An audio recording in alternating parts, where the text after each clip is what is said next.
চলো বন্ধুরা, আজ রান্না করব শোল মাছের ঝাল। শীত চলে গেছে, মূলোও চলে গেছে, তাই এইভাবে রান্না করছি, দুর্দান্ত টেস্ট। এবার পেঁয়াজ রসুন আদা দিয়ে শোল মাছটা রান্না হবে কষা কষা করে। কিভাবে রান্না করছি দেখো। সব মশলা জানোই তো, মাংসতে যা যা লাগে এটাও তাই লেগেছে, দেখতে থাকো।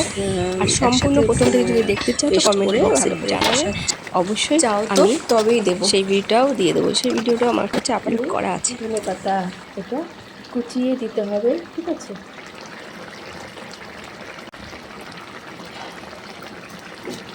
ধনে পাতা ছড়িয়ে এবার একটু ঢাকা দিয়ে রাখতে হবে। মাছটা হয়ে গেছে, জালটা দিয়ে দিয়েছি, এবার হয়ে গেল কমপ্লিট। চলো দেখি, মাছটা হয়ে গেছে।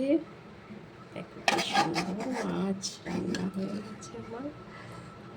কার কার পছন্দ এরকম মাছ, শোল মাছ খেতে ভালোবাসে কে কে কমেন্টে জানাবে কার কার পছন্দ। শোল মাছের রেসিপিটা কেমন হয়েছে জানাবে, ঠিক আছে। এখন মাছটা নামিয়ে গরম গরম ভাতের সাথে পরিবেশন করতে হবে।